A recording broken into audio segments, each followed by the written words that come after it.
못해. 지난주에 방학때 고려대학교 정외과에서 특강을 했는데 또 똑같은 비슷한 자료로 3시간 강의하고 그랬는데 4시간 했어. 질문 받을 시간도 없이 하다 보니까 4시간 그래서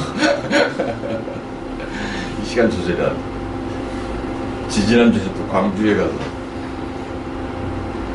특강을 1시간 반 하라고 그러는데 3시간 걸려가지고 기록 세웠다고. 오늘 반드시 또 강원도 가야 되거든. 시간을 잘 지켜야 되는데. 하고 싶은 얘기가 너무 많습니다. 너무 많은 이유는 역으로 우리나라에서, 한국 사회에서 이 동남아에 대한 인식이 뭐 거의 전혀 안 돼 있다고 볼 수 있어요. 관광관도 빼놓고. 관광객은 작년까지 중국을 누르고 동남아가 1위로 올라와 있어요. 한국의 관광객이 제일 많이 가는 데가 동남아 1위, 2위가 중국, 3위 일본. 그런데 관광만 하고 와요. 공부해볼 생각은 안 한다.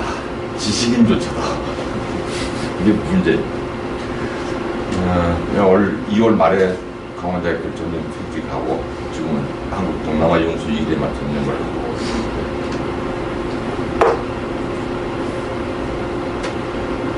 그 전념 퇴직하기 전까지 교수를 딱 만 27년 했어요. 27년 했는데 27년 동안 평균 책이 1년에 한 권씩 나왔어요. 물론 다 혼자 쓴 책은 아니고 여러 학자들과 공동으로. 여하튼 내 이름이 들어간 책이 27권이 나왔는데 단 한 권도 재판 직전 출판사가 없었어요. 장사가 안 되는 정도. 그만큼 한국 사회에서는 동남아는 사실 적어도 이 인식의 차원에서는 소외된 지역이다. 그런데 실제 역사를 보면은 중국은 우리 압록강 지금도 정확한 위치를 가지고 시비가 많지만 한사군을 설치한 것이 BC 한 100년 뭐 이런 무렵인데 한무제 때 같은 시기에 베트남 북쪽은 한 구군이 설치됐어요. 구군 9개의 군. 한국 북쪽에는 조선반도, 한반도 북쪽에는 4개의 군이 설치가 됐고, 그래서 그때부터 따지면은 중국과 동남아의 관계는 2000년이 넘었어요. 2000년이 넘고 그 중에서도 관계가 가장 밀접했던 베트남은 한 국군 설치 이후 1000년 동안 사실 완전히 중국 땅이었어요. 중국 식민지였어요. 그러다 900년, 10세기에 독립이 돼가지고 지금까지 내려오는 거고, 독립의 역사가 그래서 한 1000년밖에 안 됐어요. 한반도는 한사군 이후에는 독립이 된 셈이죠. 좀 사정이.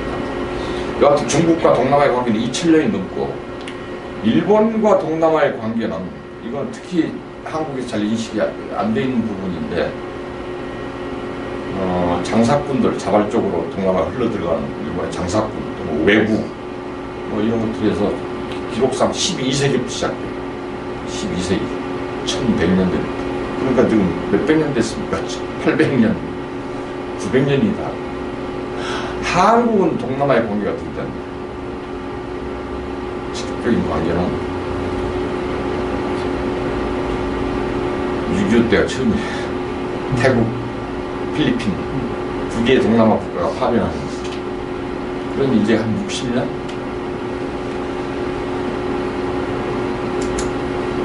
그러다 보니까 적어도 최근 한 1000년의 역사에서, 아시아 또는 동아시아의 최근 1000년의 역사에서 이 동아시아를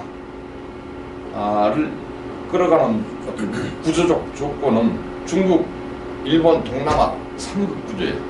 한국은 없어요. 무슨 삼각지라고 해서 봄이다? 방어막? 그 비행기가 들어가면 사라져버린다는 게 딱 그거예요. 한국은 어디 가고 없어요. 그래서 한국적 세계관은 편협할 수밖에 없게 돼 있대요. 자기가 모르는 세계는 없는 세계나 마찬가지예요. 자기가 아는 것만큼 세계는 넓어지는데 모르니까 없는 세계죠. 그렇죠? 그러다 보니까 철저하게 동북아 중심적 한, 중, 일밖에 몰라요. 한국처럼. 근데 같은 동북아 국가로 되어 있는 중국, 일본조차도 그렇지 않아요. 그 사람들 시야에는 아주 일찍부터 동남아가 들어와 있어. 사실 한국은 별로다. 한국의 동북아 짝사랑. 이 편견을 깨기 위해서 교수하는 27년 동안 엄청나게 나름대로 노력을 했는데 쉽게 깨지지가 않아요. 물론 옛날보다 좀 나아지게 됐지만. 제가 한국 최초의 동남아에 관한 정치학 박사예요. 그러니까 얼마나 우리가 인식 지체가 심한가. 그래서 1988년 그래서 강원대학교로 관객하고 그 다음에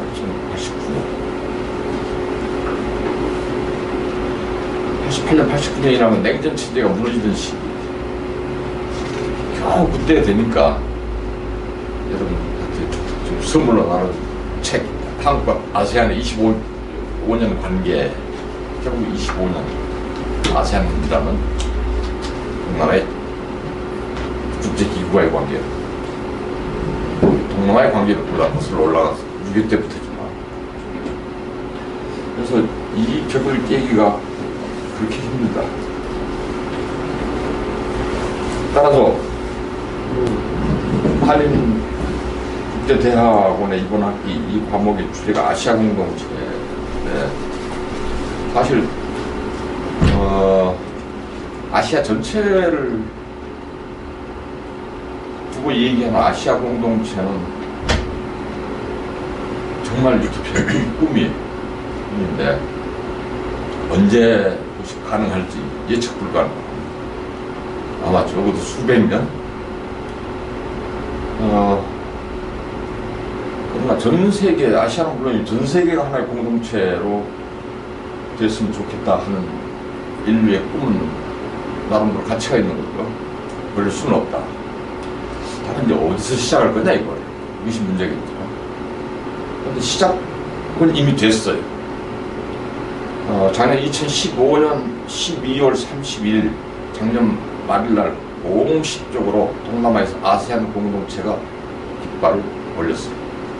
그래서 올해가 첫 해된 앞으로 10년 2025년까지는 어떤 이 아세안 공동체, 동남아의 아세안 공동체의 기본 골격, 기본 토양은 조성을 하자. 완전하지 못하더라도 이게 목표가 돼 있어. 10년.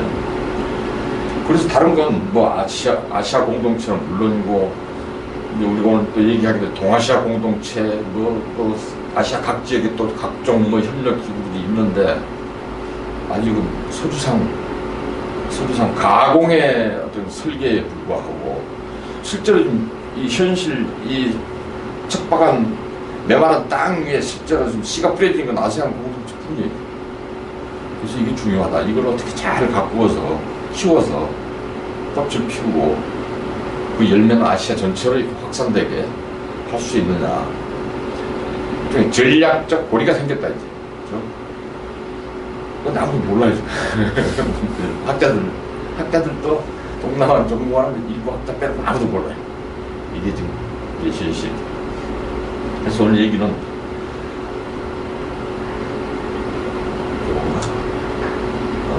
세계와 아시아의 관계. 빨리빨리 뭐 시간이 많지가 않으니까 세계 속의 아시아에 있고, 그 다음에 아시아 속의 동아시아, 그 다음에 동아시아 속의 동남아시아. 이렇게 줌인이라고 그러나요? 초점을 좀 좁혀보고 세계로부터. 그 다음에 다시 동남아에서 동아시아로, 아시아로 초점을 다시 넓히는 줌아웃 그런 전략으로 훑어보겠습니다. 아니 이거 아닌데 이거 잘못입니다.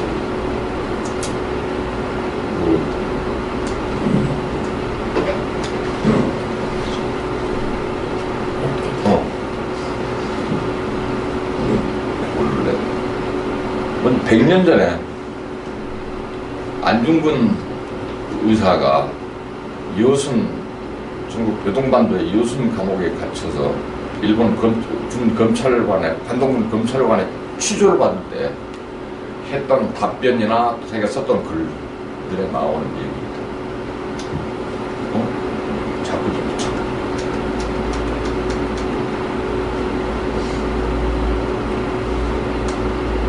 당신 동양의 평화라고 하는데 동양 어딘가? 아시아주의다. 아시아주는 어떤 나라들인가? 중국, 일본, 한국, 태국, 미얀마 등이다. 동부가 동남아 다 나오죠? 동양 평화는 무슨 의미인가? 그 모든 나라의 자주 독립이 동양 평화에 있다. 이 모든 나라가 식민지로 전락해 있을 때 한 나라라도 자주 독립이 안 되면 동양 평화는 불가능한가? 그렇다. 자주 독립을 강조했어. 동양 평화에 요새 말로 바꾸면 동아시아의 평화에 토대는 모든 나라의 자주 독립이다. 그런데 이제 그것만 가지고는 안 돼. 여기까지는 많은 사람들이 알고 있는 대목이다. 그 아래 부분. 그리고 나서 어떻게 할 것인가? 새로운 정책은 자기가 지금 감옥에 갇혀있는 여순 이때 일본의 세력군으로 돼 있어. 그래서 거기서 재판을 받는 거죠.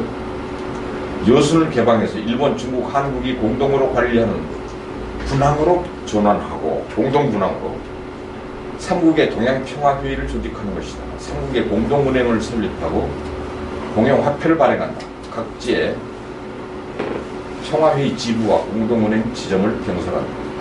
삼국의 청년을 분단으로 편성하고 2개 이상 언어의 교육으로 우방과 형제의 관념을 함양한다. 일본은 중국어 다 교육시키자 이거죠.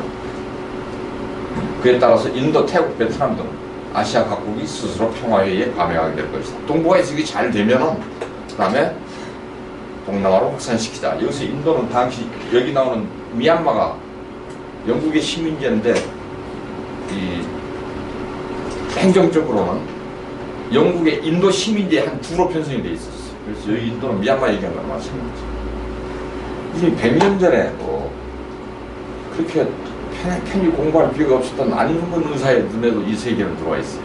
그런데 100년 후에 한국의 인식이 여기도 못 가 있어요. 여기도 못 가 있어요. 그것이 하나의 문제고, 또 하나의 문제는 이제 안중근 세계관의 어떤 한계라고 할까? 100년 전의 이미지. 동북아에서 먼저 시작되면 동남아로 확산시키자. 이건 안 되게 돼 있어요. 오늘날 현실에서. 그래서 동남아의 내 주장은 동남아의 아세안 공동체가 잘 되도록 도와주죠. 그래서 점차 동북아로 확산시켜서 한국, 일본을 그쪽에 포섭을 북한까지로 이런 의도로 나가 현실적인 합리적인 전략입니다. 여하튼 100년 전에 놀랍죠. 100년 후에 학자들도 이렇게 생각하는 학자들 싸움 없어요. 자, 이제 빨리 넘어가겠습니다. 세계 속의 아시, 실크로드 여러분 다 아시고, 뭐 2000년 이상 됐죠. 아까 한 구분 시절이 중국에서 서쪽으로 천산 북나 천산 남도로 쳐서 로마까지 연결되어 있어요. 그래서 실크로드. 페이지가 넘어가네. 유교 전파. 유교 전파가 참 실크로드 역사가 비슷하죠. 그런데 주로 동북아 쪽으로. 이쪽은 티베트 쪽을 얘기하는데 이쪽은 거짓말이고, 티베트은 라마 불교 끝까지 승복 안 했어요. 유교 문화에. 유교 문화를 오히려 하시하는 문화예요. 이 불교 문화는 라마 불교. 이슬람도 그렇지. 그래서 한국, 중국, 일본, 동남아시아는 베트남 이 정도 빼면은 유교 문화의 영향력은 없어요. 그래서 문화적 전파의 범위로 보면 유교 문화의 전파 범위가 가장 좁다 사실. 역사는 길지만 인턴트 완도 불교, 그 다음에 인도 이것도 비슷한 역사예요. 2000년이 넘는 불교 전파 보면 넓죠. 그렇죠? 동쪽으로 뿐만 아니고 동남아로 또 서쪽으로까지 있고 북쪽으로 티벳 거쳐서 좀 나중에 티벳을 통해서 몽골까지 나중에는 몽골뿐만이 아니고 이쪽 만주 쪽에 여진족, 거란족 그냥 지금 불교예요. 티벳 불교. 유경 아주 사실 적다.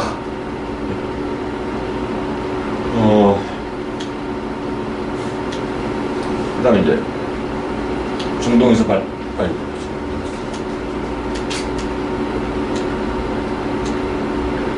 중동을 발상지로 하는 해교 이슬람. 이거 엄청 불교보다 더 전파 범위가 넓죠. 유럽까지, 북아프리카 거쳐서 유럽까지. 이쪽 중앙아시아 거쳐서 이쪽 중국의 서역이라고 부르는 지금 신강 위구르 지역, 또 바로 서쪽에 투르크메니스탄인가 뭐죠. 투르크가 한자로 뭔 줄 알아? 영어로는 터키.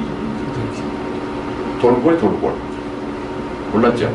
돌골 투르크를 한자로 표현한 게 중국어 발음은 투르크. 이거 엄청나게 동네가 넓죠. 그 다음에 이제 몽골, 이건 종교하고는 관계없고 징기스칸. 몽골 제국, 역사상 지상에 건설된 최대의 제국이에요. 해상 최대 제국은 영국 대영 제국. 몽골 제국. 이 짙은 색깔 부분은 징기스칸이 살아있을 때 정복했던 땅이고, 연한 색깔은 그 자손들. 중국조차도 징기스칸의 손자인 쿠빌라이 원세조죠. 중국이 정복하고 원나라를 세웠죠. 손자 때 그래도 정복하고. 러시아, 동로마 쪽까지 침투했죠. 러시아. 나중에 인도까지도 사실 영국 식민지가 되기 전 인도는 무굴 제국 또는 무갈 제국이라고. 무굴이나 무갈을 어떻게 하든지 그거 무슨 말인지 아세요? 아랍어로 해서 몽골이야. 몽골의 후연 이쪽 티무르 제국이 이걸 정복했어요. 몽골의 후연 티무르. 그래서 이 사람들이 보기에는 같은 몽골족이라고. 무굴이 아랍어로 몽골이다. 다 연결돼 있어요.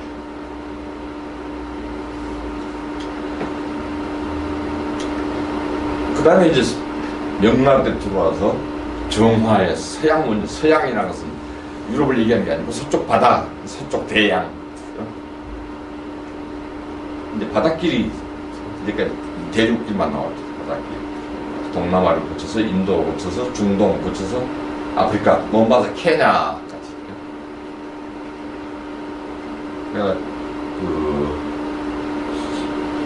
1994년에 김일성 죽던 해 중국에서 1년 동안 가르쳤어요. 중국 압록강 북쪽의 요령성의 요령대학에서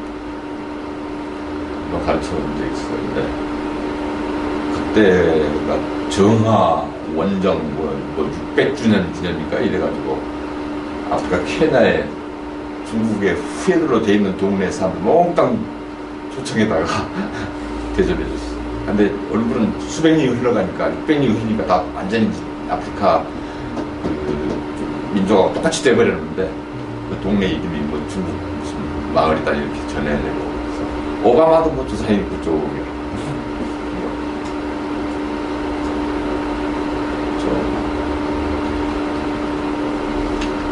사실 그 다음에 이제 서양이 다시 들어오죠. 사실 정화가 같은 백길 거꾸로 돌아오는 거예요. 그래놓고 요새 수천 년을 살고 있는 민족들 자기 발견했다고 해서 지상의 발견이라고 그래요. 발견은 무슨 개나발 발견이야. 자존심 상해. 우리 살고 있었는데 우리 발견했다는 거 아니야. 웃기는. 하여튼 그 길 역으로 따라왔죠. 이게 정화라는 사람이 사실 회교도였죠. 원래 이름은, 원래 본명은 마화, 성이 마씨예요. 서역 아까 투르크 이쪽에서 중국으로 귀화해 한 마호메 교도는 마호메에서 맞았다가 말맞자 성을 줬어요. 마하야 원래. 근데 이제 큰 벼슬아치가 되면서 새로운 성 정씨를 받은 거예요. 원래 마시아. 한국 마시아하고 관계없어요. 오해하지 마시오. 회교도 유교 나라에서 회교도 그러니까 아마 정화를 사령관으로 선택한 이유가 저쪽 회교 지역을 갈 배이니까 그랬겠지 않느냐는 소리도 있어요. 하여튼 정화가 근데 서양인 애들 들어올 때 정화도 이쪽 가면서 군데군데 한 번에 쭉 간 게 아니고 군데군데 들리면서 갔잖아요. 군데군데에서 그 다음 백기를 잘 아는 이슬람 상인들의 안내를 받았어. 서양인이 들어올 때도 마찬가지다. 한꺼번에 쭉 온 게 아니고 군데군데 들려서 거기서 현지 그 인근 지적 사장을 잘 아는 이슬람 장사꾼들의 안내를 받았을 것이다. 역순이었다. 요것만 보고 있는 요거. 정화하고 서양의 콜럼버스 마젤란하고 비교를 해봤어요. 정화보다 한 100년 늦게 이 사람들이 소위 지상 발견했다고 하는 망발이. 그보다 100년 전에 정화가 탔던 정화 군단에 정화는 7번 서양 원정을 했어요. 돌아와서 또 7번씩이나 죽을 때까지. 제일 큰 선달을 거느렸을 때가 200척이 넘었죠. 그 중에 자기가 탔던 사령관 배는 127m. 요새 같으면 한국 모함이에요. 인원도 2만 명이 넘는 2만 8천 명 제일 많이 데리고 갔을 때가. 그런데 콜럼버스 4번을 갔었는데 단 3척. 자기 배도 18m밖에 안 돼요. 돛담배. 사람도 이렇게 적고. 그래 마젤란이 세계 일주를 했을 때도 이건 딱 한 번인데 필리핀에서 칼마다 죽었죠. 부하들만 탈출해가지고 돌아가서 보고를 하고 필리핀 식민지로 만들었는지 20m 짜 똑같아요. 자기들이 탔던 배. 이걸 누가 그림으로 그렸더라고. 이게 정화 배라면 요것이 콜럼버스 마젤란 배예요. 당시의 동서의 세력 관계를 상징적으로 보여주는. 이게 세월호라고 그러면은 이거는 당시 구명정이 한 사람도 구출 못했는 세월호와 구명정. 세월호 때문에 몽골 수도라고 알게 됐죠. 진도에서 두 번째로 거친 물산, 첫 번째로 가장 빠른 물산은 울돌목이에요. 그 사이에 있는 섬이 진도거든요. 제 고향이 진도예요. 이제 국민학교 졸업했는데 국민학교 교과에 울돌목이 나와요. 울돌목 옆에 있는 국민학교. 자, 동서양에 이게 세계 속의 아시아이다. 그럼 그 아시아 속에서 특히 동부 지역을 말하는 동아시아는 어떤 거냐? 그런 역사를 이제까지 간단히 돌아봤던 역사적 어떤 큰 집약된 지역이 동아시아예요. 보세요. 각 지역별로 지배적인 종교, 유일한 종교는 아니에요. 소수 종교 믿는 사람들도 많으니까 인구의 다수가 믿는 종교가 확실한 거. 요 색깔은 다 기독교예요. 부교, 신교, 러시아 정교 이렇게 다를 뿐이지 다 지저스 크라이스트 매우 단순히 물론 속은 복잡하지만 지배적인 종교라는 점에서 소위 주류 종교의 존재라는 점에서 매우 단순하다. 세계는. 그 다음에 요 색깔은 이슬람. 매우 단순하죠.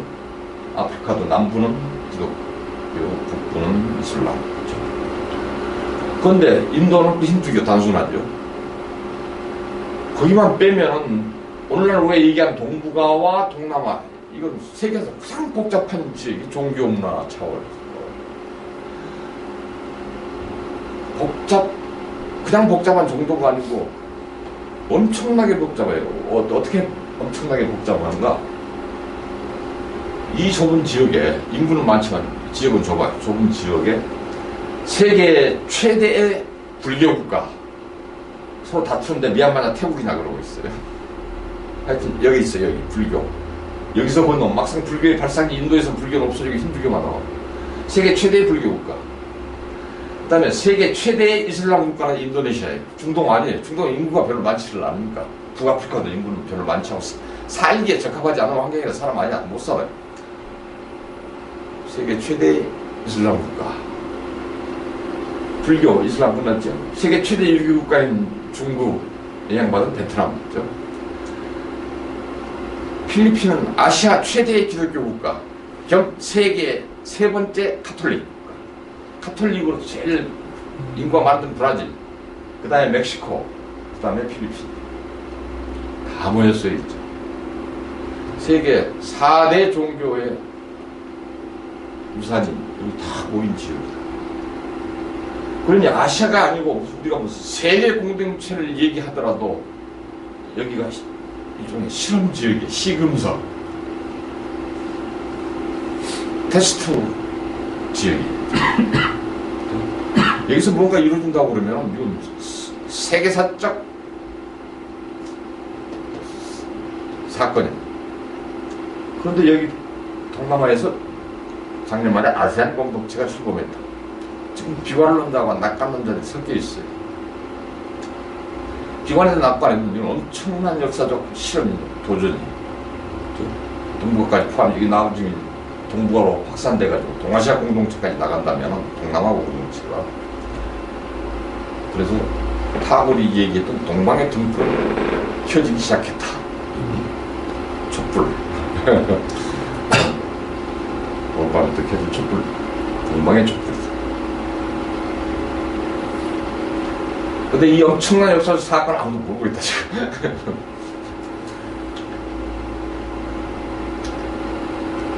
민족 구성. 몇 년 전에 서양의 경제학자 넷이서 숫자와 만든 데이터에 전 세계 190개 국가에 650개 민족을 대상으로 해요. 당연히 1등은 항상 한국이에요. 단일 민족, 한국. 2등 일본, 3등 북한. 한국과 일본만 빼면은 벌써 중국부터 시작해서 단민족 국가예요. 동남아 가면 더더욱 그렇고 세계 모든 지역이다고. 그래서 우리 한국인들이 일반 국민이랑 항상 똑같아요. 자기도 모르게 의식적인 무의식적이던 한국적 세계관, 한국적 편견에 빠지기가 아주 쉬워요. 세상에 한국과 같은 줄로 착각을 한다. 아닌데 한국은 예외적인 이상한 나라다 사실. 근데 한국 정상으로 봐버리니까 세계에 대한 인식이 다 틀려져 버려. 한국은 이상한 나라라고 생각해야 세계에 대한 정상적인 인식이 가능한데 거꾸로 이게 문제다. 한국인의 세계관. 동남아 다 다민족.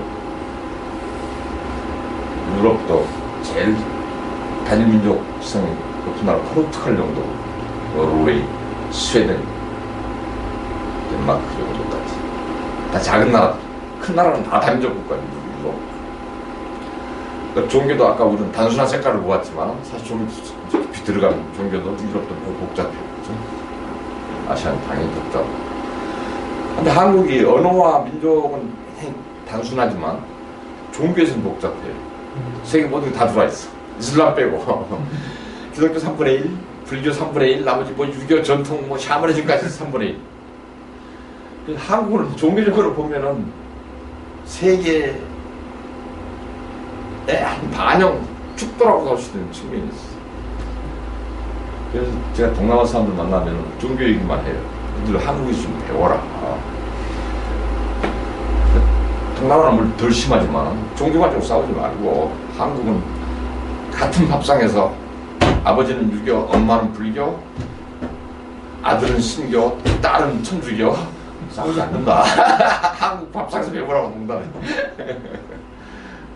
그러면 세계 평화가 당장 올 텐데. 그걸 못하고. 자, 민족적 다양성, 종교적 다양성. 이거 동아시아, 동남아 다 다양해요. 근데 99%의 학자들이 자꾸 다른 것만 얘기해요. 다양성을. 물론 다 다양하다. 사실 인간도 한국이 다인민족이라지만 인간도 우리 다 다양해요. 민족만 단일민족일 뿐이지. 다 다른데 다르면서 또 같죠. 그렇죠. 다양성이 있으면서 통일성이 있다. 저는 다양성은 남들이 강조하니까 저는 여기서 동일성만 강조하고 이거 한 10년 전에 사이언스 황무석을 몰락시켰던 사이언스 저널에 나온 과학 논문이에요. 여러 나라 수십 개 국가들 학자들이 공동으로 연구한 결과 DNA 분석을 해봤더니 우리는 북방 이쪽에서 내려온 민족이라고 생각하고 있는데 사실 역으로 남방 거쳐서 아프리카에서 최초의 인류 조사가 생겨갖고 이 남쪽으로 내려와서 오히려 중동 북쪽으로 올라가서 다시 내려왔다. 동남아는 아니야. 이것도 아직도 뭐 가설 수준이라 하겠지만 이런 주장도 있다. 사이언스에 실렸어요. 공동연구. 지금 또 제2의 연구가 진행 중이라 결과가 안 나오네. 그 다음에는 사람이 언제 또 섞이느냐. 서양 세력이 들어온 이후 중국은 그전부터 동남아에 물론 장사꾼들이 나가 있었지만 특히 서양 제국주의 세력이 다 이제 동아시아로 밀려 들어오면서 모든 제국주의 국가의 궁극적인 목적지는 중국이었어요. 중국이 너무 모든 것이 다 풍요하다고 하는 나라로 이렇게 알려져 있었기 때문에 일단 중국은 너무 크고 상대적으로 멀고 그래서 그 발판하다 동남아에 먼저 교두보를 마련을 한 거예요. 경제적인 목적이든 아니면 무슨 영토를 확장하기 위한 정치적 목적이든 아니면 기독교를 확산시키기 위한 종교적 목적이든 간에 다 일단 동남아를 교두보로 발판으로 삼았다. 그래서 동남아에 먼저 들어왔어요.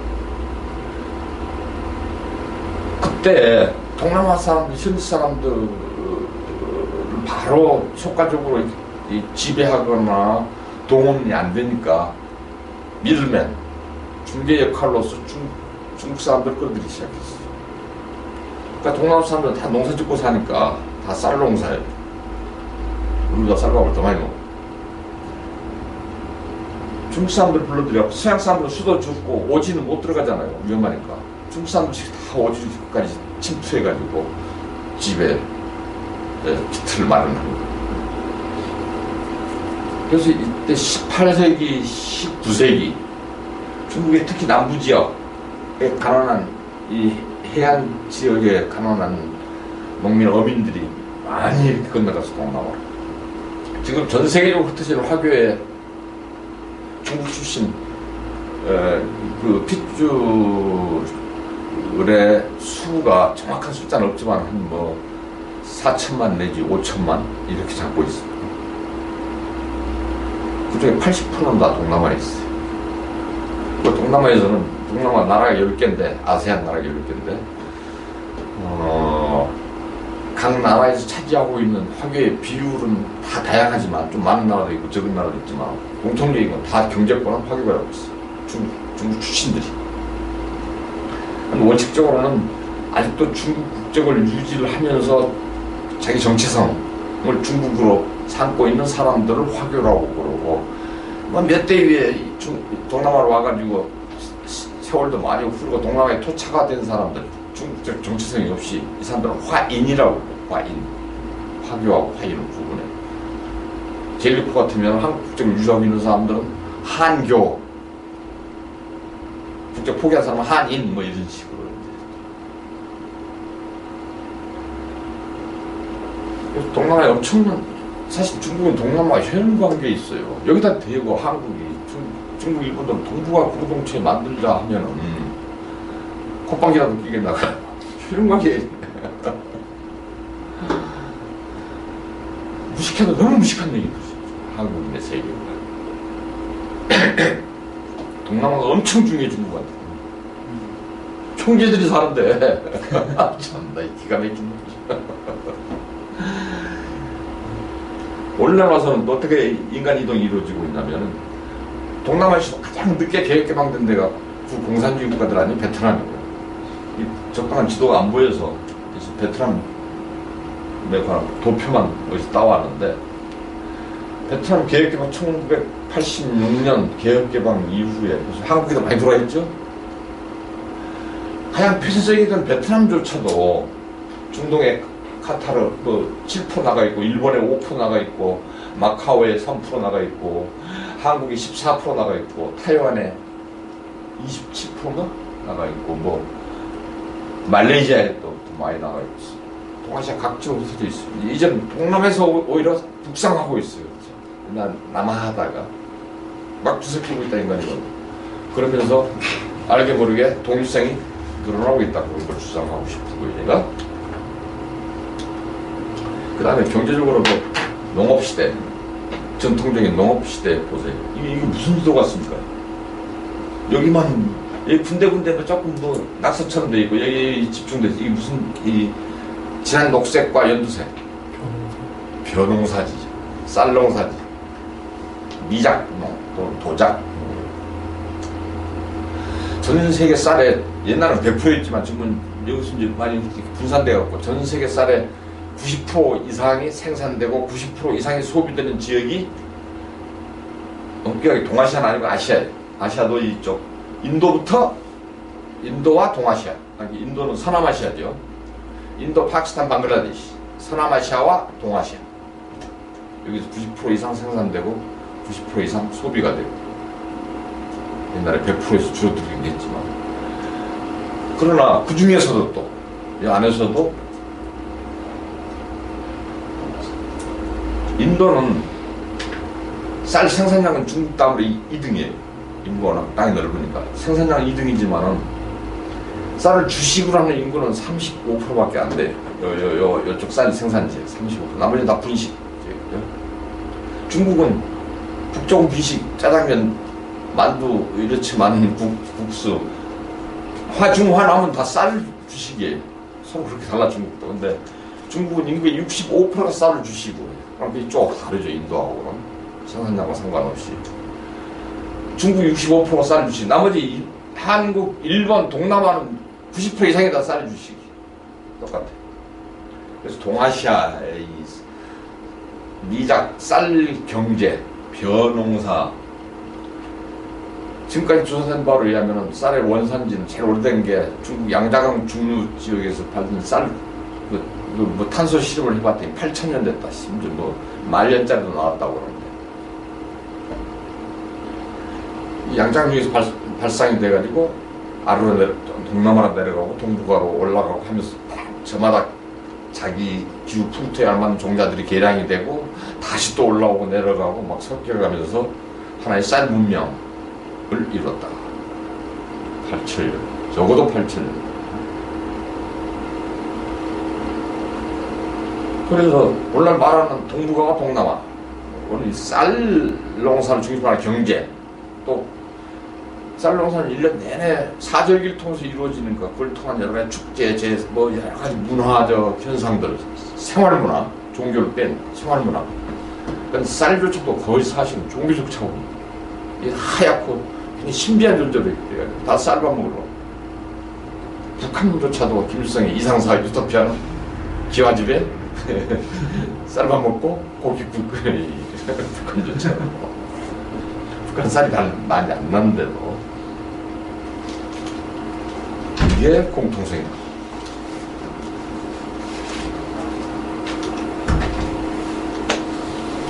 얘가 쌀 농사는 특히 규모가 작아요. 소농 생산량.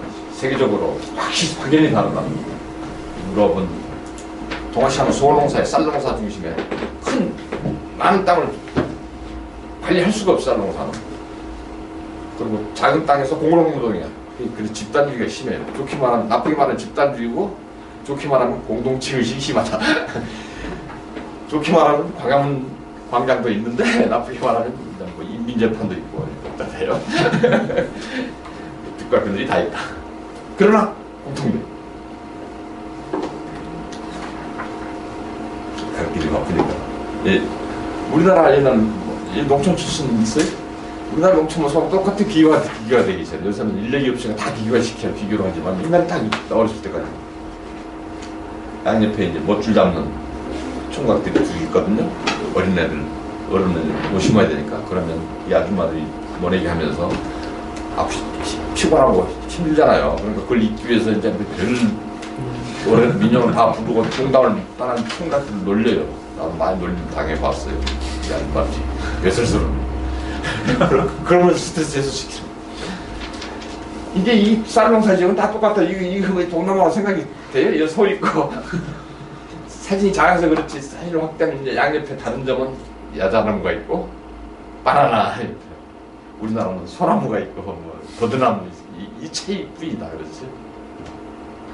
똑같다. 집단주의, 개인주의. 이거 미국 경제학자 30년 전에 부드러워 이런, 여기 새로운, 아무 차이도 새로운 데이터가 없어요. 집단주의, 개인주의는 나 중심, 집단주의는 우리 중심. 이거 회사 사원들을 대상으로 한 조사예요. 경영학자가 한 조사니까. 회사를 위해서 일하느냐, 나를 위해서 일하느냐. 미국 개인주의 90% 넘죠. 제일 1등, 영국 2등, 유럽은 다 이쪽에 50% 이상이에요. 다 나를 위해서 일한다. 동아시아는 다 우리를 위해서 일해요. 그 중에서 근자 역사가 제일 긴 일본이 비교적 개인주의 46%까지. 제일 심하게 인도네시아 14%, 한국 18%밖에 안 돼. 그랬죠. 집단주의가 심해. 전부 우리야, 우리. 지금은 한국도 많이 변했어요. 지금 30년 전 데이터니까. 그렇지만 아직도 이쪽과 이쪽은 차이가, 경계선 넘어지지 않았을 거예요. 이 여러 가지 이유로 설명하겠지만, 이 쌀농사가 공동노동을 필요로 하고, 농복이 아닐 때는 가족 공동노동, 농복일 때는 동네, 마을 공동노동, 필수적인 쌀농사예요. 먹고 사는데 필요하니까 생긴 거다. 하늘에서 떨어진 게 아니고, 좀 이렇게 설명하고. 이런 동아시아 문화의 공통성이다. 자꾸 종교 다른 것만 강조하지 말라. 일주일에 한 번 교회 가서 하는 거하고 맨날 일주일 내내 먹고 사는 거하고 무엇이 더 중요하냐. 생활문화와 종교문화, 생활문화는 다 같다고. 아니, 아니. 그 다음에 이제 현대 공업경제로 들어와서 벌써 시장 통합이, 동아시아는, 즉 동북아와 동남아를 합친 동아시아는 시장 통합의 수준에 있어서 유럽 다음에 북미보다 더 높아요. 이게 지금 10년 전 지도인데, 몇 년? 2004년 일본 외무성에서 만들어졌어요. 10년 전 지금 더 커졌어요. 유럽과 북미의 중간 시장 통합에 이 노란 부분이 그 지역 국가, 모든 국가들의 총 무역량 중에 그 지역 내 국가와의 무역이 차지하는 비중이에요. 역내 무역의 비중. 유럽이 제일 높고, 유럽은 한 65% 정도 돼요. 동아시아는 한 홍콩, 대만까지 끼어넣어가지고, 동남아, 동북아 하면 한 55%, 57%, 북미는 한 45%, 47%. 세계 다른 지역은 그런 거 없어요.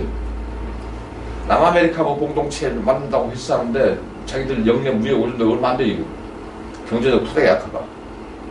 이거는 동아시아에서도 아세안만 빼가지고, 동남아만 빼가지고 한 것이고, 아프리카 5%, 역내 무역, 중동 마찬가지고, 수비만 낮지. 동아시아는 좀 그렇게 돼 있다. 세계 1위 역내 경제 통합의 수준. 서로 없으면 못 사는 지역이 되고요. 그걸 통계에서 뽑아낸 건 시간이 없으니까.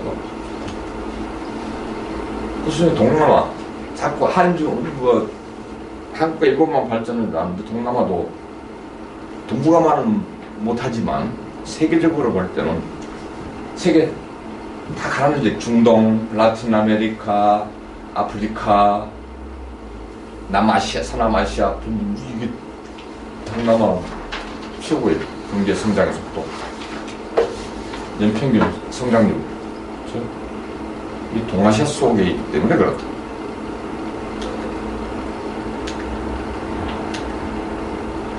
그래서 경제 위기 전까지는 일본이 이끌어 나가는 기러기 때 안행 한자로 해서 그렇죠. 기러기 때 맨 앞서 나가는 기러기 일본이고, 거기서 서양화된 산업이 한국, 대만 이쪽으로 밀려오고, 그 다음에 여기서 사용하게 되면 동남아, 중국으로 나가고 이런 식이죠. 기러기 대회를 줬다. 그때 경제 위기 겪고 난 이후에는, 소위 IMF를 겪고 난 이후에는 중국 중심으로 점차 바뀌어요. 중국 중심의 대나무밭. 대부분의 이 동아시아 국가들 수출이 적은 부분만 완제품이 되어갖고 유럽이나 미국 시장으로 나가는데, 대부분은 반제품, 부품, 만들라고 중국 공장으로 보내요. 중국 시장이 아니고. 그래서 중국 공장에서 완제품이 나와서 세계 시장으로 나가는 그런 도용으로 바뀌었다. 이게 유익. 그럼 왜 하필은 그걸 대나무밭이라고 그러냐? 중국 사람들 워낙 대나무가 중국 상징이기도 하지만 대나무밭을 보면 그 중에 지금 중간에 가장 큰 왕대나무가 중국이 돼 있고 그 다음에 큰 대나무가 이제 일본, 한국 이렇게 돼 있고 동남아 작은 대나무들이 이렇게 늘어서 있는데 그럼 그 지표 위에 나타난 부분이고 지하에 뿌리를 보면 대나무 뿌리도 전부 얽혀가지고 어느 뿌리가 어느 나라 거지 구분이 불가능하다는 의미에서 대나무가 심지어 서양 자본까지 미국 자본까지 다 들어와서 합작 투자니 여러 가지 형식으로 뿌리가 얽혀 있다. 국적이 의미가 없어져 버렸다는 얘기죠. 자본의 국적이. 그래서 대나무밭이라고 하는 거예요. 지상에는 나라별로 독립해 있는 것 같지만 지하에서는 얽혀 있다. 이게 지금 오늘 동아시아 경제 통합의 현황입니다. 자, 그것만 같으냐? 경제적으로 다 같았어요. 전통적인 쌀농사 농업 경제가 같았죠. 지금 시장 통합에 관한 공업 경제가 같죠. 마지막으로 저는 정치학자니까 동아시아 정치적 차원에서 뭐가 같으냐? 민주주의 체제, 독재 체제 뭐 다양하고 이런 태국과 일본의 황제 왕과 천황까지 또 중국의 공산당까지 정치 체제는 매우 다양한데 당연히 다양해요. 다양한데 같은 점이 없나 있어요. 역사적으로 장구한 세월에 걸쳐서 동남아와 동북아, 이 동아시아 전체가 하나의 지역 질서 속에 있었다. 하나의 지역 질서에 의해서 규율을 당하고 있었다. 자기도 모르게. 그래서 앞에 이 모델은 동심원 모델을 해주고 전통적인 동아시아의 지역 질서, 그러니까 센터가 중국이에요. 중화 질서. 중국을 중심으로 해서 동이서융 남만 북적 사방이 다 오랑캐를 보고 중국에 다 구실거리는 오랑캐를 보고 중국은 베풀고 뭐 이런 상하 위의 구조로 되어 있어서 평화로운 질서를 유지했다. 지역 질서를 이렇게 되어 있는데 그것이 동심 모델이에요. 동서남북 다. 그래서 중국 그런 위계 질서에서 꼭대기는 중국이 있고 중심이자 꼭대기는 상층부 중심, 나머지 주변 국가들은 다 밑에서 중국 중심에 중국이 지배하는 그런 일종의 계급 구조죠. 위계 구조 하에 소속되어 있습니다. 동심 모델인데 현실을 보면 저는 여기 찬성을 안 해요. 지금도 이 모델은 있어요. 전통적인 중화질서 모델. 여기에 맞서는 모델이 이게 생겨난 지 얼마 안 됐어요. 몇십 년 안 됐었는데 길어봤자 한 20년, 10년 최근에 와서 조금 이제 경청되고 있는데 양극화 모델. 사실 그런 위계구 중국 중심의 위계 구조, 하이라키 안에서 소속돼가지고 나름대로 전쟁이 전혀 없었던 건 아니지만 간헐적으로 있긴 있었지만 대체로 평화로운 질서를 유지하고 살아왔던 지역은 동남아와 동북아, 중국의 동쪽과 남쪽 이쪽뿐이다. 동이와 남만 북쪽과 서융, 북쪽과 서쪽은 계속 중국과 끊임없는 오히려 평화가 간헐적이고 전쟁이 지속적이었어요. 중국이 승복을 안 한 거야. 유목민족들이야. 저건 만주부터 시작해서 몽골, 이쪽 서역, 신강 위구르, 중국의 신강 위구르 지역, 서역, 지금 중앙아시아 지역, 이쪽 티베트 지역까지 역사적으로 중국에 철저하게 그렇게 승복한 적이 없다. 계속 끊임없는 전쟁의 연속이고 가끔가다 어쩌다가 평화. 그 평화도 중국이 약했을 때는 중국이 오히려 조공을 바치면서 평화를 샀어요. 돈 주고 공주까지 바쳐가면서 흉노족한테. 그래서 이쪽은 중심 지역이라고 질서가 관철된 지역이라고 볼 수가 없다. 그래서 서쪽과 동남쪽은 동남쪽으로 이렇게 양극화되어 있을 때가 서쪽. 내가 이 그림 그릴 줄 모르는 것 같이도 다 어디서 따온 건데 이거는 작년 얼마 안 됐어요. 작년에 이건 드디어 중국까지 들어가가지고 이 모델이 중국 사람 양심 있는 놈 수용을 하게 돼서 중국 국경대학 사학과 젊은 교수 논문에 중국 사람의 그림 지도에 일리가 있다, 타당하다. 이게 동아시아. 오늘날 말하는 동북아와 동남. 이쪽은 이건 뭘 말하느냐? 중국의 왕조에 따라서 왕조의 세력의 강약에 따라서 넓어지기도 하고 좁아지기도 하고 자꾸 변화해.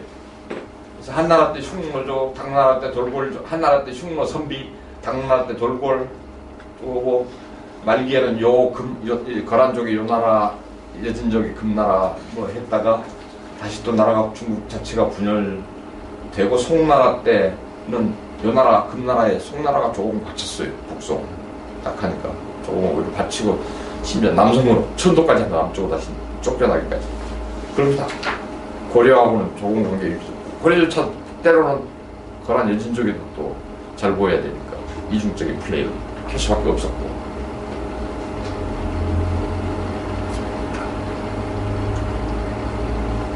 명나라 때까지도 주원장은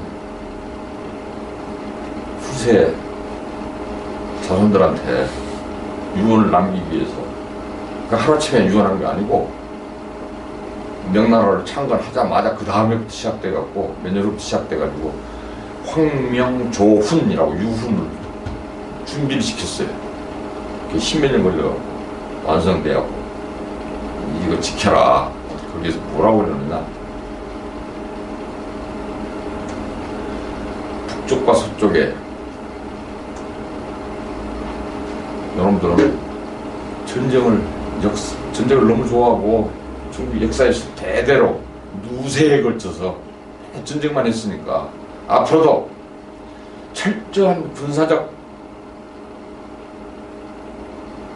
경계를 강화하라. 대신 동남쪽은, 동쪽과 남쪽은 나라 이름이 15개 쫙 여러 개 있어. 조선, 일본, 유구 요새 오키나와 또 여성 루손 얘기했죠. 필리핀 루손 여성 시엔로 태국 베트남 안남 다 나와요.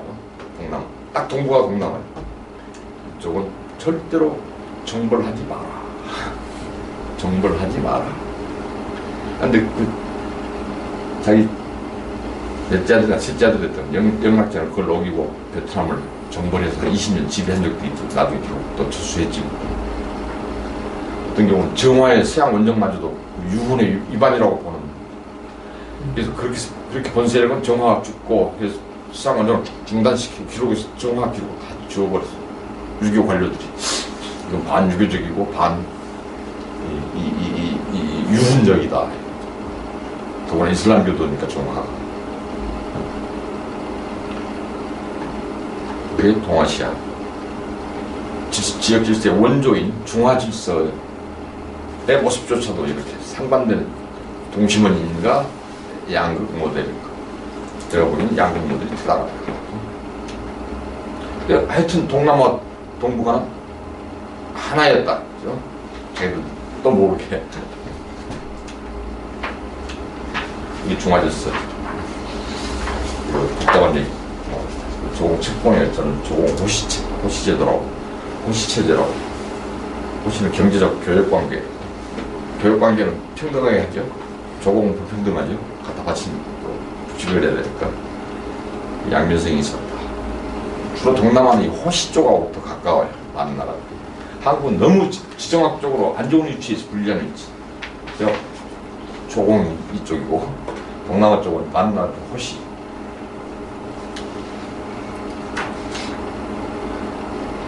기록에도 다 나와요. 서북 쪽은 전쟁 횟수가 엄청 많죠. 명나라, 청나라.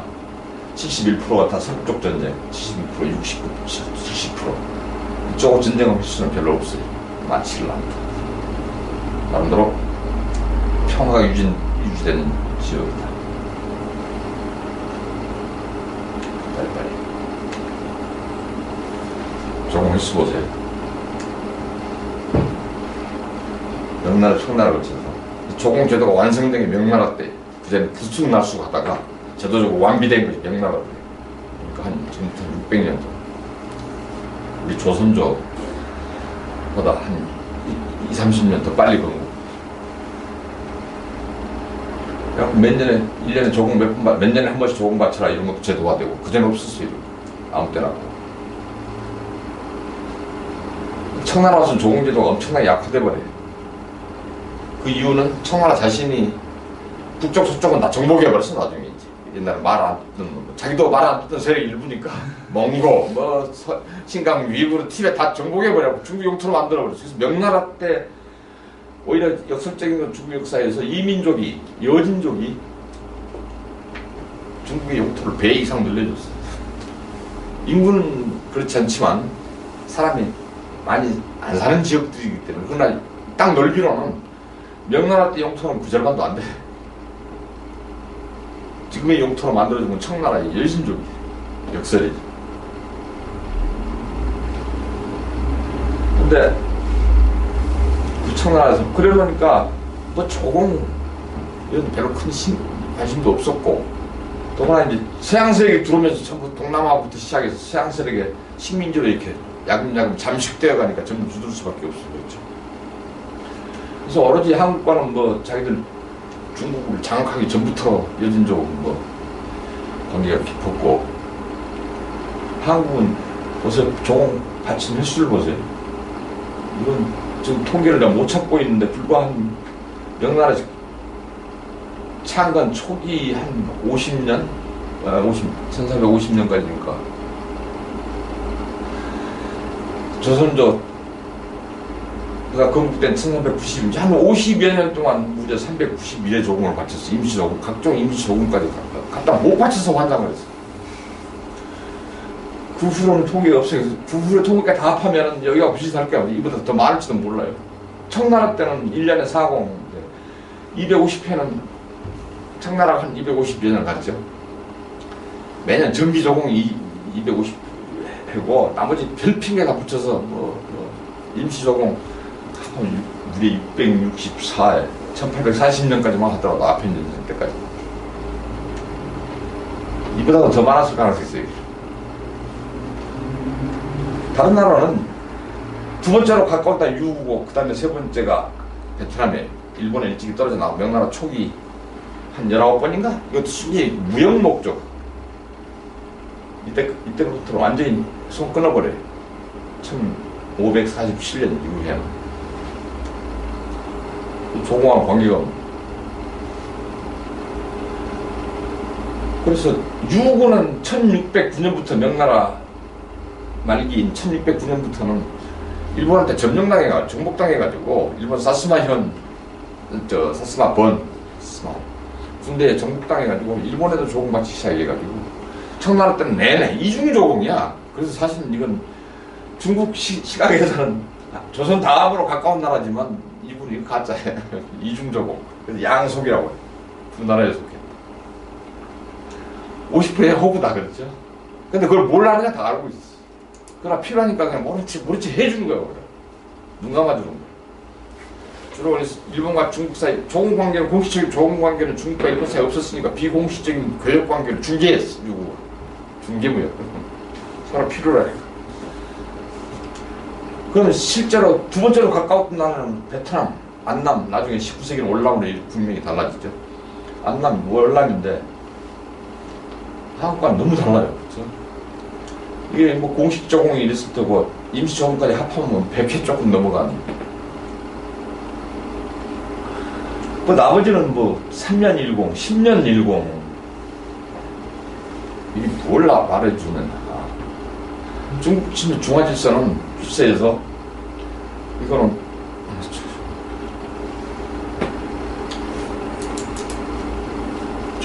이걸 어디를 눌러야지?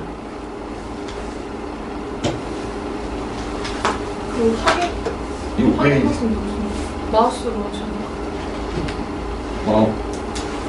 그 옆에 마우스 있어요. 어디? 260.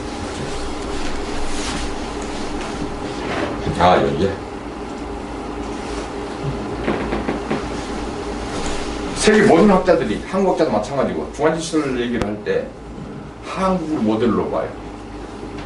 영어로 말하면 모델 트리뷰터리 컨트리 아니면은 티피칼 전형적인 조국문과다. 천만에 말씀. 티피칼 앞에다 A자 붙여 어티피칼 비전형적 모델이라고 볼 수가 없어요. 이건 예외적인 거예요. 지정학적 위치 때문에 그렇게 됐다. 대부분이 지금 조공 체제를 바탕으로 하는 중화 질서에 대한 학자들의 어떤 그 서수 대부분이 사기야. 한국을 전형적인 경우로 보니까 다 틀려버려. 사실은 중화 질서는 굉장히 느슨하고 구성 국가들의 구성 왕국들의 자율성이 독립성이 대단히 높았고 어쩌다 드문드문 그리고 중국에 대들지만 않으면 중국이 워낙 크니까 대들기도 힘들죠. 그렇죠? 그러니까 한국을 절대 이 티피컬 케이스, 전형적 케이스로 보는 중화질서는 사기가 되어버렸다. 그런데 그러고 있어 학자들이. 예외적인 예외잖아요. 이런 나라 어디가 있어요. 이게 한국이 나름대로 살아남기 위한 지혜의 결과라고 볼 수 있어요. 그렇죠? 대들다가 당하지 않고 또 되들어가지고 성공해가지고 중원을 정복을 하잖아요. 정복한 다음에 자기가 사라져. 몽고족이 그랬고 여진족이 그랬어요. 왜냐? 잘해서 정복할 수는 있지만 정복한 다음에 통치를 해야 되잖아. 통치는 총칼로 하는 게 아니고 이제 말과 문자로 하는 거 아니? 그럼 중국말 써야지. 중국 한자 써야지.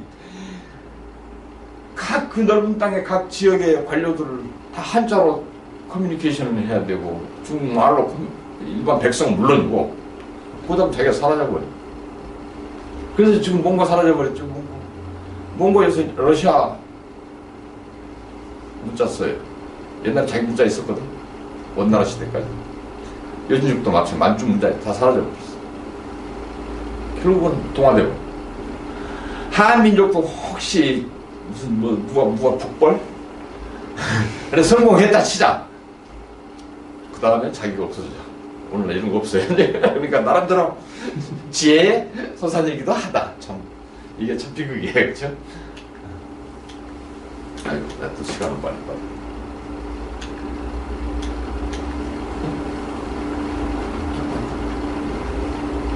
준비가 다 됐네. 이게 잠깐만.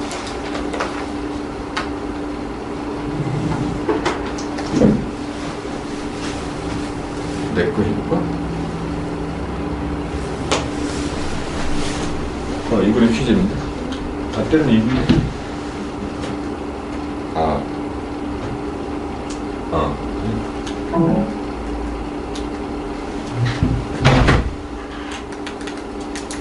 중간에 맞고.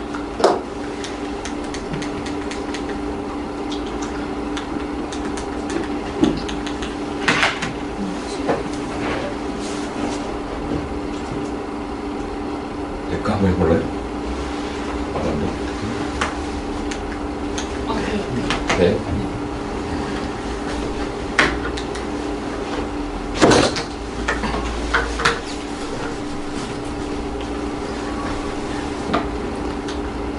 자, 중화질서에서 동북아와 동남아는 하나였다.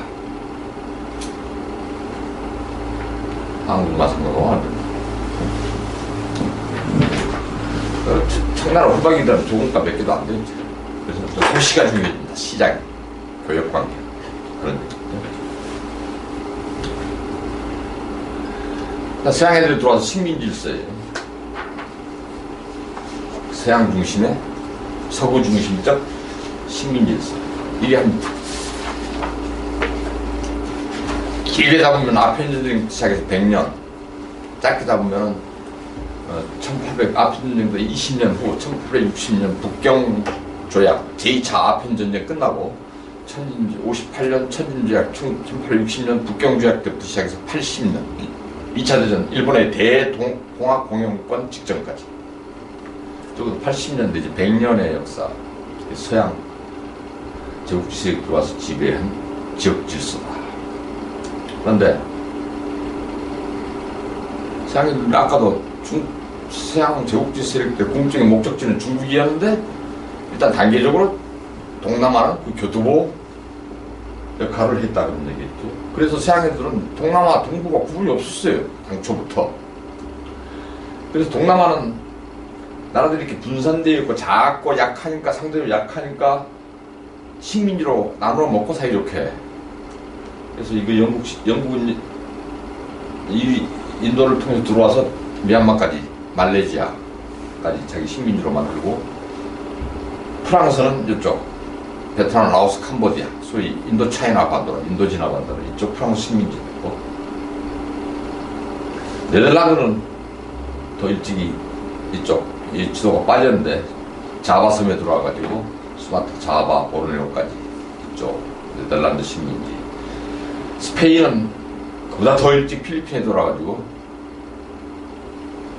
필리핀 자기 식민지로 만들고 나중에 19세기 말에 미국 식민지로 바뀌어졌죠. 1858년 미국 이렇게 사이 이렇게 나눠 먹었다. 자 이렇게 전쟁 안 했어요. 그전에는 물론 자주 뭐 포르투갈이 제일 먼저 들어오고 스페인 들어오고 네덜란드 들어오고 하면서 자 이렇게 전투는 자주 있었지만 특히 요 단계에 들어가면 전쟁 끝. 해봐도 소용없다. 사이좋게 지내자. 아주 어선도선. 여기 먹고 여기 먹고. 이걸 발판으로 해서 중국은 너무 크고 그래서 어느 한 나라가 먹으라고 놔둘 수 없어. 그렇죠? 그럼 결정적으로 깨져버리니까 어느 한 나라가 독점하는 걸 방치할 수가 없어. 가능하지도 않지만 그러면 중국의 독립성 주권을 일정하게 형식적으로 인정을 해주면서 그 안에 들어가서 이권을 이제 나눠먹는 수밖에 없어. 이권을. 그것이 세력권. 영어로 spheres of influence라고 그러죠. 세력권은 이 식민지, 여기는 세력권. 그런데 그 동남아에서의 서양 세력이 가지고 있던 식민지와 중국에서 가지고 있던 세력권은 바로 지리적으로 연결되어 있어. 경계선이 없다. 여기 인도 식민지죠, 아니 영국 식민지죠. 영국의 세력권 티벳. 그리고 티벳을 원리로 하는 양자강, 중국의 심장부를 관통했죠. 영국이 당시는 패권 국가니까 19세기. 중국의 알통을 장악하고 있었어요. 양자강 내 대운항권 양자강 부근에 여러 가지 항구, 또 철도, 다 장악하고 있습니다. 프랑스는 이쪽이 식민지니까 바로 위에 광서성, 광동성, 이쪽이 세력권, 지금 해남도까지 프랑스 세력권. 여기에 뭐 철도 부설권도 광산 개발권 뭐 이런 거 다 장악하고 있죠. 연결돼 있어요. 이 사람들은 뭐 동부와 동남아 따로 없다 하나다. 그 다음에 이제 일본이 청일전쟁 대만을 먹었죠. 대만 맞은편에 복건성을 다시 세력권으로. 이건 별로 실속이 없었다고 그래요.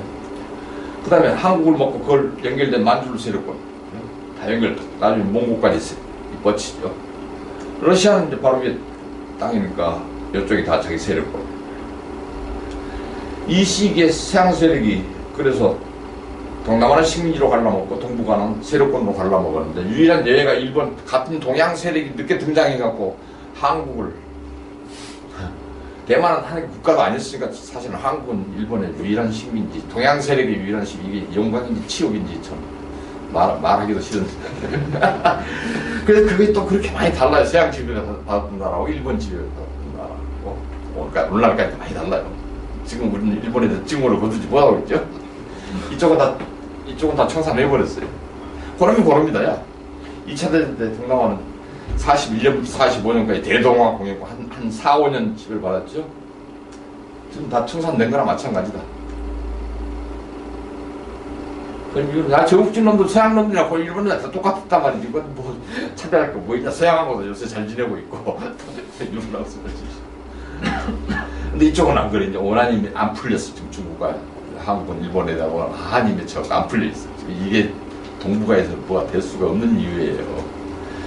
동북아 뭐 시대, 동북아 공동체 전부 사기들 치고 있어. 현실 제대로 보질 않고 지적 사기들이야. 이따 표 나와야 이따 봐요. 여하튼 이 시대에 일어났던 유일한 전쟁이 미국이 미소전쟁, 스페인과 전쟁이었고 쿠바 때문에 일어난 전쟁인데 아메리카 대륙에서 스페인 몰아내고 아시아에서는 필리핀에서 스페인을 몰아냈어요. 그래 제국주의국가들의 전쟁 그게 하나였고, 근데 그때 다른 제국주의국가들은 다 미국을 응원했어요. 그래서 나름대로 사이가 좋았어. 그렇죠? 스페인 하나 빼놓고. 그 다음에 또 하나는 청일전쟁은 중국은 피해야지 제국주의 국가가 아니었으니까 이 시대 예외라고 할 수는 없고, 얘는 이제 러일전쟁, 러시아와 중국 내 세력권을 가지고 있었던 러시아와 일본 전쟁이 있잖아요. 1904년에 1905년 이 러일전쟁 일본에도 이겼어요.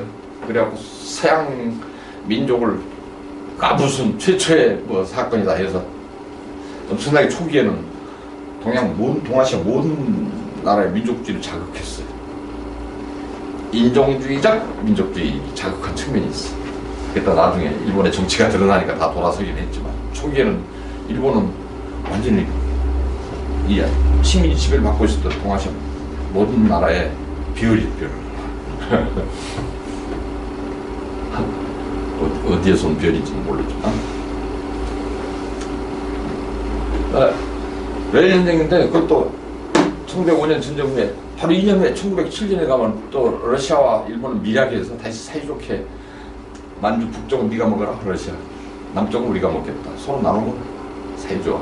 여러분 많이 들어봐서 카스라 테프트 밀약은 1905년이에요 러일전쟁 끝나고.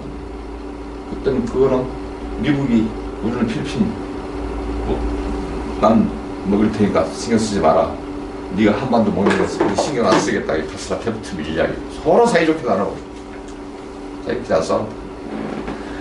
문제는 일본이 이제 만주까지 세력을 확대하고 1931년에 만주 사변을 일으켜가지고 32년에 만주 국가를 세우죠. 이때부터 이제 긴장 관계로 들어가 제국주의 국가들. 중국의 이권을 서로 골고루 나눠먹기로 했는데 이놈이 혼자 먹을 야심을 보이는구나. 이때부터 긴장. 특히 미국과 영국이 긴장. 그런데 점점 만주를 넘어서서 37년은 중국 전체를 중일전쟁이 시작되고, 40년쯤이면 이제 동남아까지 야심을 보이고, 동남아에 대해서까지. 그럼 제국 공조 체제, 자기들이 서로 돕는 체제가 깨지. 그래서 딱 5년,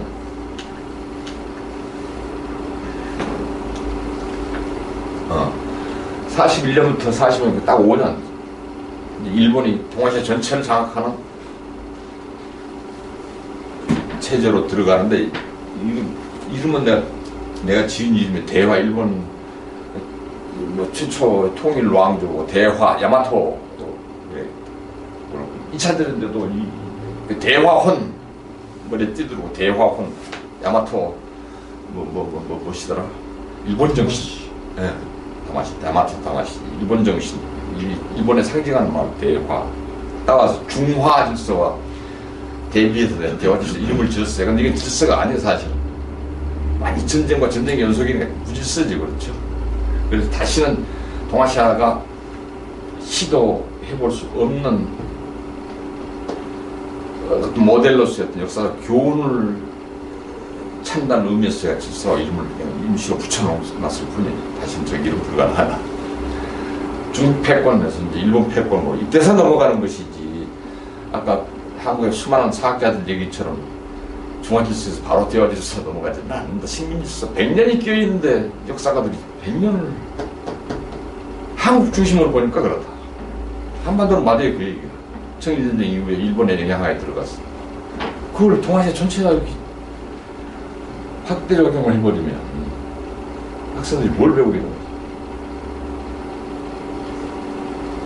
이게 2차 대전 끝나는 일본이 항복하던 1945년 8월 15일 현재 동아시아 각지에 주둔하고 있을 때 일본군 숫자예요.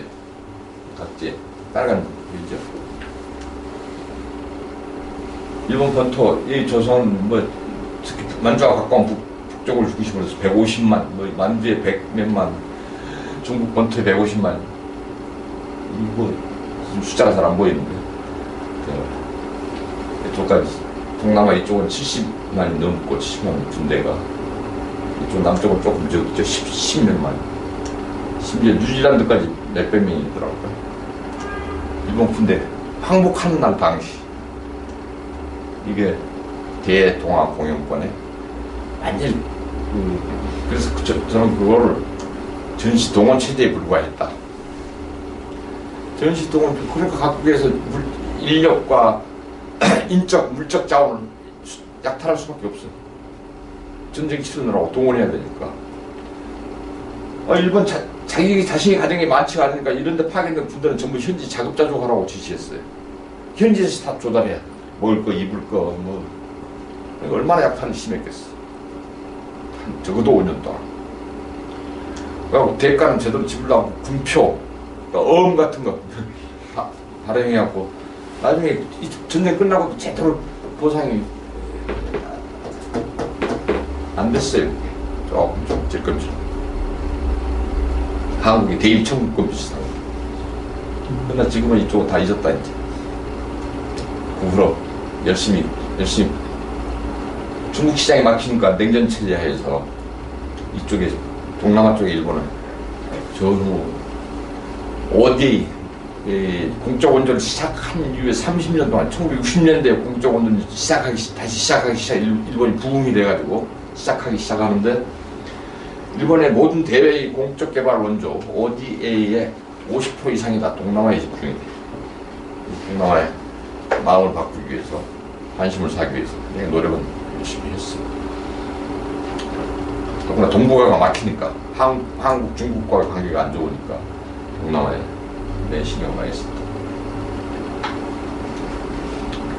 그 다음에 2차 대전 끝나고, 근데, 이건 중요한 자리. 아까 중국과 동남아의 관계는 2000년이 넘었고, 일본과의 관계는 12세기 이후 쪽으로 한 800년. 그런데 구체적인 데이터가 가능한 건 17세기 1600년대 우리나라 임진왜란 직후예요. 도쿠가마쿠 초기 1600년대.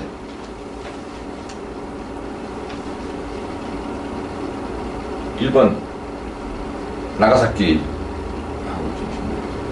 대만, 베트남 북쪽, 중국 남쪽, 보르네오, 필리핀, 태국, 인도네시아 이런 데까지 무역선이 왔다 갔다 한 이런 그 네모표들은 차이나타운처럼 일본인 타운이 형성되어 있었던 지역이 수에 상관없이 여기 베트남에 여기 베트남 아마 관광 가보면 호이안이라고 일본인처럼 이렇게 다르죠? 중국은 뭐 더 수없이 많고 한국은 어디 갔어요? 없어요. 안에서 자기들끼리 싸우고만 있었어요. 당쟁이 시작되죠.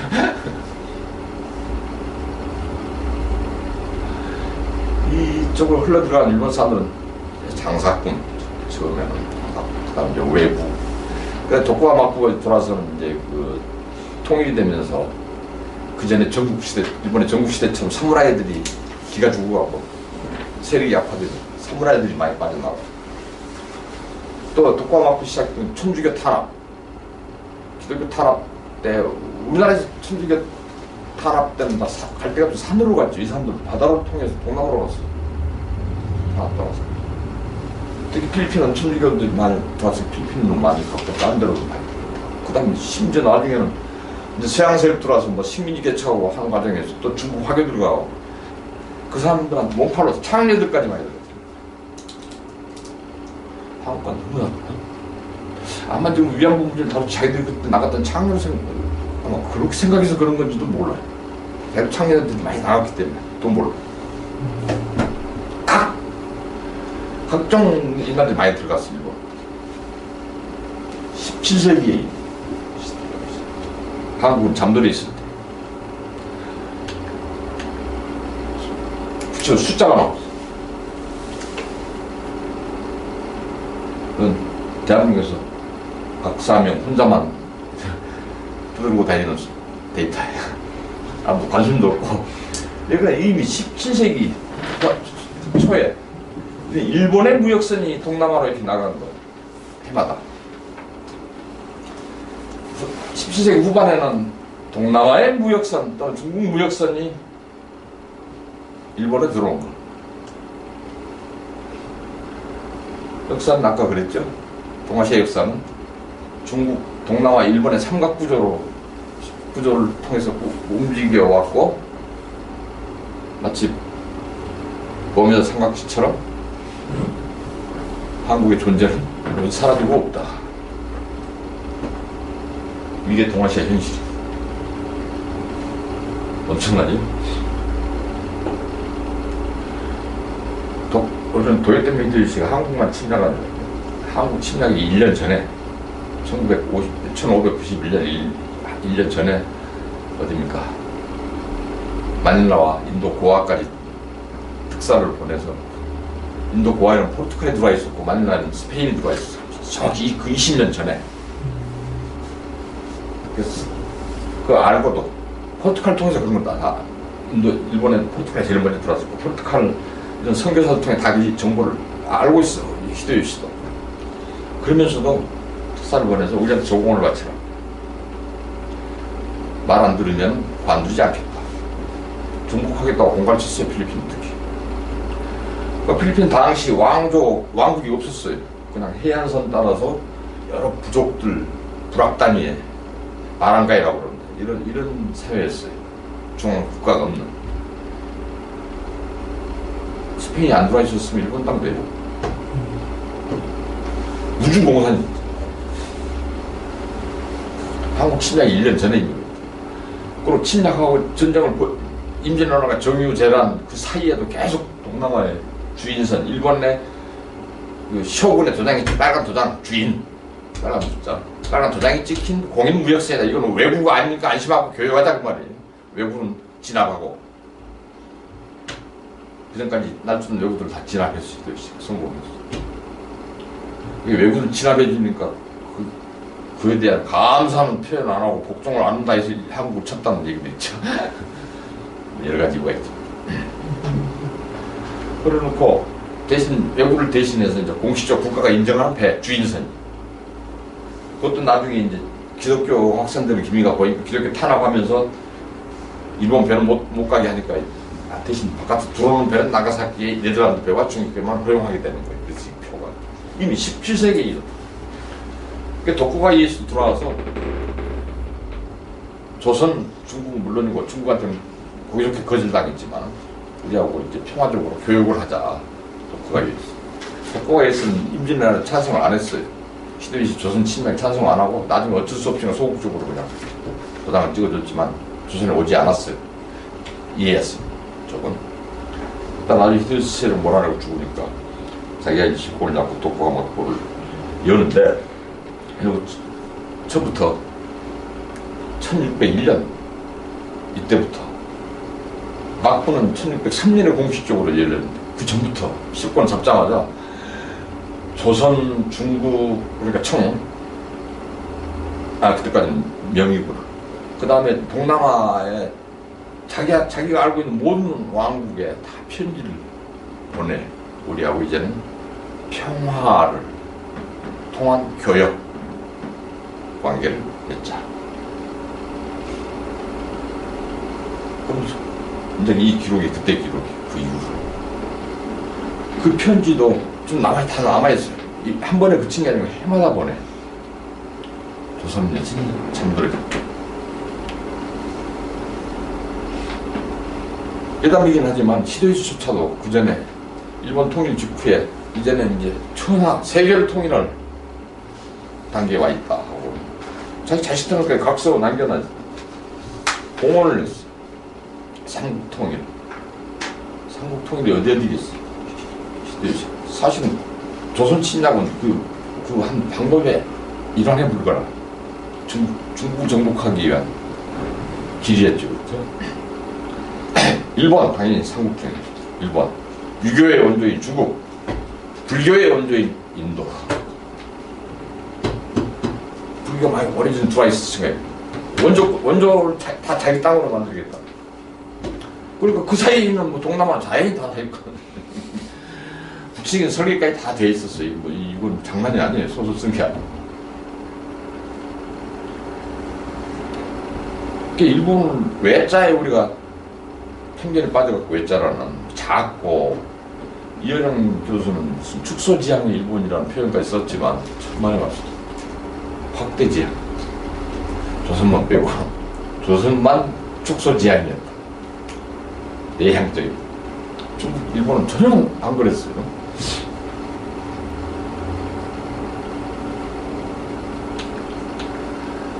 자, 이제 2000년 일본에 그런 배경이 사실 배경이 있었기 때문에 대동아 공익관 같은 발상이 나오는 거예요. 하늘에서 갑자기 떠질 수 없어요. 그 실패로 돌아가고 이제 냉전지스 얼마 전까지 지금 20년 전까지 이건 지역 분단 체제다. 이 속에서 동남아 동북아는 또 하나예요. 동아시아 지역 전체가 분단. 인도는 냉전 시대에 중립을 선언했기 때문에 냉전 체제에 안 끼어들었어요. 그래서 여기까지도 인도까지는 동아시아에 포함이 안 되죠. 동남아 동북아 유일하게 인도하고 붙어있던 인도의 일부로 식민 시대 때는 행사했던 미얀마만 중립선언을 했죠. 나머지는 다 어느 진영에 가담했어. 지역 전체가 분단되어 있다. 공산 진영과 반공 진영. 그래서 지역이 잘 이렇게 분단선. 한반도의 분단은, 남북 분단은 동아시아 지역 분단의 한 고리에 불과하다. 그 다음에 중국이 분단되어 있었어. 대만 해요. 베트남이 십지도선으로 분단되어 있어. 그건 한 나라가 분단된 경우고, 나머지 동남아 국가들은 국경을 통해서 분단되어 있어. 국경. 요 지도는 베트남 통일되기 전에 지도예요. 통일된 후에는 이쪽이 다 공산화됐죠. 캄보디아까지. 이쪽이 다 빨갛게, 라오스, 캄보디아가 빨갛게 칠해야 돼. 지금은 다 변했지만. 지역 분단. 유럽은 동서로 분단되어 있었지만, 동쪽이 버티고 있었던 소련이 무너지니까 동쪽이 다 와르르 무너졌잖아요. 아시아의 냉전 체제는 왜 아직도 옛날과는 다르지만 그런 아직도 완전히 해소가 안 되고 있느냐. 중국이기 때문에. 소련은 같지만 이게 버티고 있으니까 이게 안 무너져도 되는 거예요. 간단히 말하면. 유럽은 이게 없어졌고 이거 없어서 중국이 없었거든. 소련만 있었지.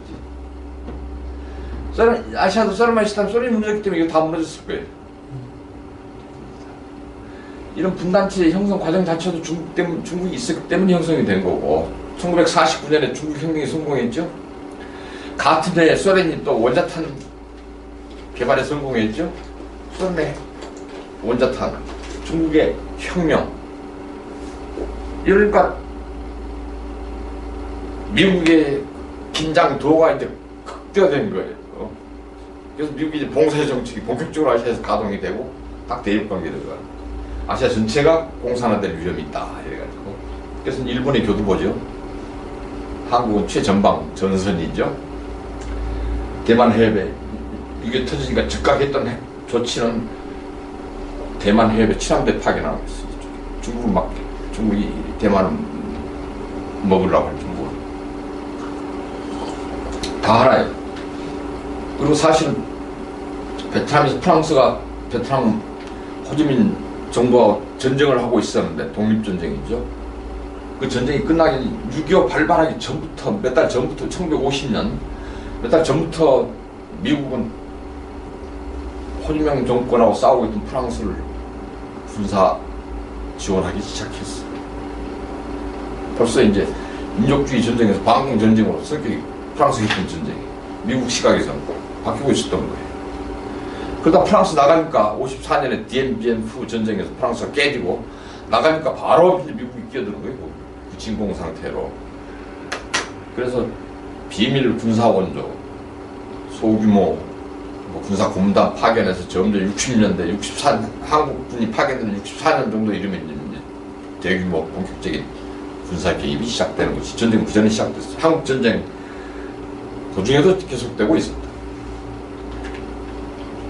여기서 내가 주장하는 뭐냐면 한국 전쟁 냉전 시대 전 세계 또는 동아시아의 이 냉전 시대를 대표하는 두 개의 전쟁이 한국 전쟁과 베트남 전쟁. 원래는 월남 전쟁인데 언제부턴가 베트남으로 바뀌어갖고 옛날 전쟁은 다 잊어버리기 위한 난 수수라고 보는데 역사적 책임을 씻기 위한 자꾸 일본들로만 역사 청산을 안 한다고 그러지 우리는 우리 자신은 안 돌아보고 우리는 다 청산되느냐 이게. 자, 한국 전쟁과 베트남 전쟁은 냉전 시대를 대표하는 두 개의 전쟁은 하나의 동아시아 50년 전쟁이다. 이건 이제 박사명 썰이에요. 하나의 전쟁이다. 전반전은 한국에서 다 무승부로 끝나니까 후반전은 베트남으로 옮겨서 졌다. 하나의 전쟁이다. 참전 국가가 이제 뭐 다른 경제 문제 준 것 말고 군사 파병한 것만 한국 전쟁. 미국이 연인원 179만, 소련은 안하는 차면서 조종사들, 전투기 150대와 여기 따른 조종사들, 중국 또는 북한 인민군 복장 입혀갖고 주로 압록강 중심을 해서 공중전에서 참전했어. 한국군은 원래 10만에서 대폭 늘어나고 50만 이상. 일본 안 할 것 같지만 상륙정, 소해정, 어뢰 뭐 제거하는 거, 소해정 이런 것도 다 일본에서 비밀리. 베트남 전에도 똑같은 방법으로 일본은 참전한시 상륙정, 어뢰정 제거. 북한, 중국군은 297만 명. 이거는 저만 알고 있는 통계 몇 년 전에 중국의 장성 출신 학자가 중국 출리했는 자료에 군 출신이니까 겁 안 내고 겁 없이 공개를 했어. 그 전까지 비밀이었어. 297만 엄청난 군대가 파견됐죠. 수만 명 죽고 있어. 그 다음에 동남아 태국 6,300명, 13,000명이 어떤 게 정확한지는 모르겠어. 필리핀 7,400, 형식적인. 진짜 16개국이라고 하는데 영국이 제일 많았을 때가 5만 6천 영국이 많았고, 베트남 전쟁 때는 영국은 아껴들어요. 호주가 대신 영국의 식민지였죠. 호주가 한 3만 5천 명. 나머지는 다 동북아 동남아 국가들이에요. 그래서 기가 막힌 건 한국에 참전 중국이 베트남 전쟁 32만 명 파견해놓고 한국군도 연료는 32만 명 한국으로 했어. 똑같은 숫자. 근데 제가 보기에는 국방부 군사편찬에서 낸 자료에서 그 옆에 3만이 더 있어요. 그래서 35만 명인데 왜 32만이라고 오기는지 모르겠어요. 그 군대의 성격이 무슨 뭐 이상한지 모르겠어요. 있어 숫자가. 똑같은 분들을 파견해. 한국 전쟁과 다른 점은 둘이 맞부딪히지는 않았어. 중국이 이 많은 인간을 인내 전술로 원시 무식한 전술로 인명 대가가 너무 컸다. 그럼 바보 같은 전쟁이 어딨냐. 중국 내부에서 비판이 아주 심하니까 베트남 전쟁 때는 전투부대는 안 보내고 후방 공병대, 병참부대를 보내서 미군 폭격 맞아서 끊어진 다리 복구시키고 도로 공사하고 또 뭐 군수 지원하고 이런 업무만 했어요. 그러나 숫자는 똑같아. 똑같은 애들이 가서 전쟁했어요. 하나의 전쟁이다. 근데 전혀 그렇게 생각을 안 해요, 문제는. 이게 동남아가 전혀 담동된 줄 알아. 전반전, 후반전. 이게 냉전 시대. 이 전쟁만 했으면 질서가 아니죠. 여기도 마찬가지고. 실패한 질서죠. 그러나 또 전쟁이 아닌 평화의 측면도 있었어요. 자기 진영 내에서는 전쟁 안 했어요, 각자. 나중에 중소 분쟁이 있었고 말싸움이었고 나중에 베트남 통일된 이후에는 중국이 버장머리 고쳐준다고 베트남 침략한 역사는 있고 나중에 또 베트남 군대가 캄보디아 자기들 진정 안 해서 그런 예외적인 현상들이 있었지만 일반적으로 작은 진영 안에서는 서로 일본과 한국처럼 원수처럼 생각하면서도 전쟁을 안 했어요. 미국의 리더십 하에서 패권 하에서 공산진영 냉전의 절정기가 지나니까 그 다음에 이제 그런 진영들이 일어나는 거죠. 그래서 진영과 진영 사이의 대결은 있었지만 각 진영 내에서는 위계 질서, 하이라키가 패권국가 중심 하이라키가 성립이 되고 특히 이 시기를 통해서 자본 진영은 시장 경제가 아까 우리가 봤지만 시장 경제가 확산이 되고 하나의 지역으로서 통합성이 올라가고 나중에 공산 진영까지도 개혁 개방을 통해서 이 들어왔어요. 그렇죠? 그것은 냉전 시대의 토대가 마련된 거다. 나름대로 부분적인 반쪽짜리 질서는 있었다. 진영 간의 무질서, 진영 내부의 질서. 그래서 그걸 냉전 질서라고.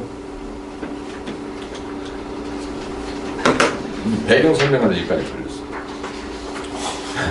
정치적으로 아까 물론 다 다르지만 다양하고 다르지만 동아시아 내부적으로 그러나 같은 점도 있다. 같은 점은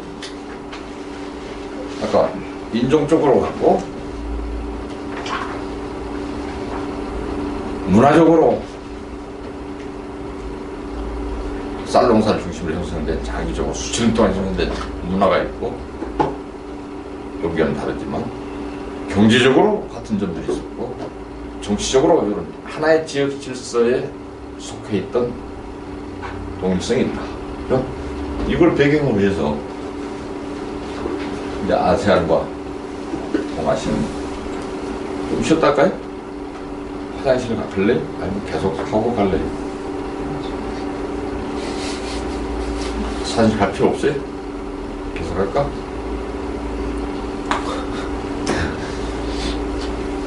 이건 아세안의 깃발이에요. 작년에 라오스가 아세안 의장국이 가지고 자기들 아세안을 회의하는데 그랬던 로고예요. 이거 1년만 쓰고 망고. 근데 아세안을 상징하는 이 깃발 가운데 이게 뭐겠어요? S라인? 동남아의 미녀로 허리를 내다 그러는 것 같아요. 벼 묶어놓은 거. 우리는 쌀농사 지역이라는 거 아니에요? 공통성이. 그리고 10개 벼 줄기. 10개 나라니까. 쌀. 자기들도 알고 있는 거예요. 자기들끼리도 같다, 사실은. 이건 벼이삭. 그죠? 벼이삭. 10개의 나라. 10개의 벼이삭.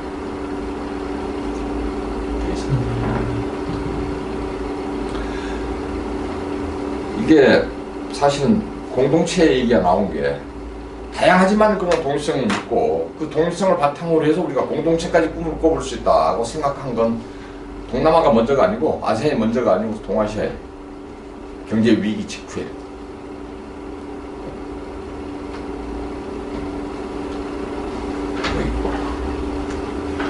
동남아 국가연합은 1967년에 베트남 전쟁이 가장 뜨거울 때 사실은 겉으로는